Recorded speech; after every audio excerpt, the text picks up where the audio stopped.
ইতালিতে ভিসার জন্য আবেদন করেছেন 2025 সালে। ভিসা পাওয়ার সম্ভাবনাটা কতটুকু রয়েছে? আসসালামু আলাইকুম ভিউয়ার্স, আমি রিয়াদ ইসলাম ইতালি থেকে। আশা করি আপনারা সবাই অনেক ভালো আছেন। আপনাদের মধ্য থেকে প্রতিনিয়ত অনেক মানুষ কমেন্ট করে থাকেন যে রিয়াদ ভাই, ইতালিতে যারা 2025 সালে ভিসার জন্য আবেদন করেছে তাদের ভিসা পাওয়ার সম্ভাবনাটা নাকি খুবই বেশি। এ সম্পর্কে আপনি যদি বলতেন, তো আজকের এই ভিডিওর মধ্যে আমরা সেই বিষয়টি তুলে ধরব। তো মূল ভিডিওতে যাওয়ার পূর্বে আপনি যারা এই চ্যানেলের নতুন দর্শক, আপনার চ্যানেলটি সাবস্ক্রাইব করে পাশে থাকবেন এবং ভিডিওতে একটি লাইক করে দিবেন। এটা আপনাদের সবার প্রতি অনুরোধ রইল। আর যারা অলরেডি অনলাইন ওয়ার্ল্ড স্টোরি চ্যানেলটি সাবস্ক্রাইব করেছেন তাদেরকে অসংখ্য ধন্যবাদ। তো ভিউয়ার্স, ইতালি সম্পর্কে বা ইউরোপ সম্পর্কে আপনার যদি কোনো তথ্য জানার প্রয়োজন হয়ে থাকে অবশ্যই আপনারা কমেন্ট করবেন। আর আপনার কমেন্টটি আমার কাছে খুবই গুরুত্বপূর্ণ। 5 থেকে 6 ঘন্টার ভিতরে বা এর আগেও হয়তো আপনি রিপ্লাই পেতে পারেন। আসলে কাজের ক্ষেত্রে অনেক সময় লেট হতে পারে। তো ভিউয়ার্স, আপনারা জানেন 2025 সালে ইতালিতে আবেদনটা খুবই কম হলো। 2023 সালে এবং 24 সালে আমরা যে বিষয়টি দেখেছি, ইতালিতে লোক নিবে ধরেন 1 লক্ষ। উদাহরণস্বরূপ আমি বলতেছি, সেক্ষেত্রে আবেদন করছে আপনার 7 লক্ষ 8 লক্ষ মানুষ। 23-এর কথা বলছি এবং 24-এর কথা বলছি। 23-এর মার্চেও আবেদন অনেক বেশি হলো। তো 2025 সালের ক্ষেত্রে এই বছর আপনার লোক টিপে ধরেন আপনার 2 লক্ষ, আবেদন হলো আরও কম। সেক্ষেত্রে কিন্তু আপনার ভিসা পাওয়ার চান্সটা অনেক বেশি বেড়ে গেল। আশা করি এ সম্পর্কে আপনারা বুঝতে পেরেছেন। এখন আপনারা অনেকেই ধারণা করেন যে 100% কি আমরা ভিসা পাবো? না ভাই, 100% আপনি ভিসা পাবেন না। কারা ভিসা পাবে সে সম্পর্কে আমরা বলছি একটু পরে। তো 2025 সালে যারা ইতালিতে ভিসার জন্য আবেদন করেছেন তারা খুবই লাকি পারসন। আমি মনে করি তাদের ভাগ্য আশা করি ভালো হবে। কৃষি ভিসার ক্ষেত্রে আপনার এই বছরে আবেদনটা তত বেশি হয়নি এবং ডোমেস্টিকের ক্ষেত্রে আবেদনটা মোটামুটি হয়েছে। স্পন্সর ভিসা এবং কৃষি ভিসার ক্ষেত্রে 2025 সালে আবেদন খুবই কম হলো। আমরা দেখেছি এক এক শহরে এক এক রকম। কিছু কিছু থানাতে আপনার আবেদন হলো, আপনার ধরেন লোক নিবে 30 জন, আবেদন করছে 10 জন। সেক্ষেত্রে কিন্তু আপনার ভিসা পাওয়ার চান্সটা আরও বেড়ে গেল। আর কিছু কিছু শহরে আপনার লোক নিবে 50 জন, আবেদন করছে 200 জন। সেক্ষেত্রে আপনার চান্সটা আরও বেশি কমে গেল। আশা করি এ সম্পর্কে আপনারা ধারণা পেয়ে। এখন আপনারা অনেকেও মনে করেন যেহেতু এই বছর আবেদনটা কম হলো তার মানে আমরা সবাই ভিসা পেয়ে যাব। এমন কিন্তু না।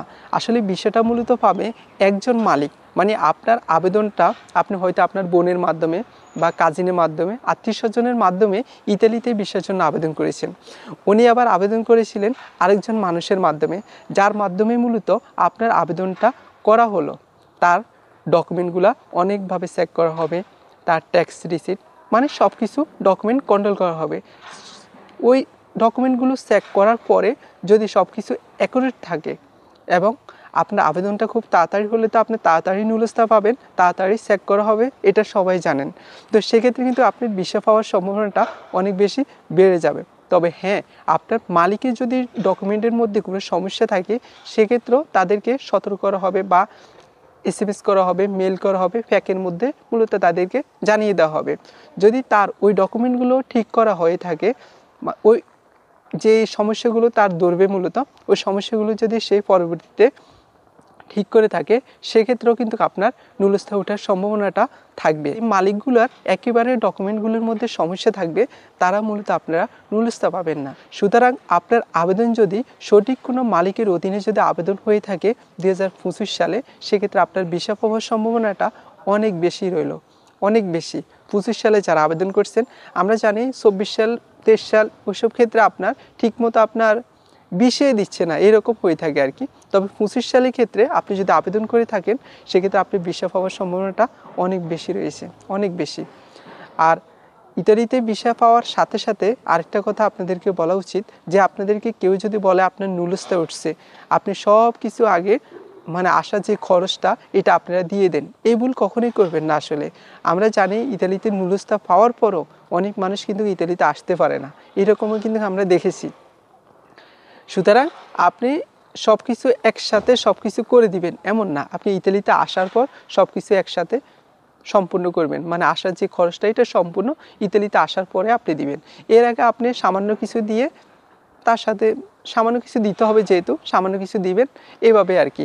আশা করি আপনারা বুঝতে পেরেছেন। যদি আপনি একসাথে সব কিছু দিয়ে ফেলেন, পরবর্তীতে আপনি জানেন পৃথিবীটা অন্যরকম, যে কারো কাছ থেকে যখন আপনি কোনো কিছু দিয়ে দিবেন, তার কাছ থেকে ওই জিনিসটা নেওয়াটা খুবই ডিফিকাল্ট হয়ে দাঁড়ায়। সেটা আপনার বাইরের ক্ষেত্রে হোক বা কাজিনের ক্ষেত্রে হোক, আত্মীয় স্বজনের ক্ষেত্রে হোক।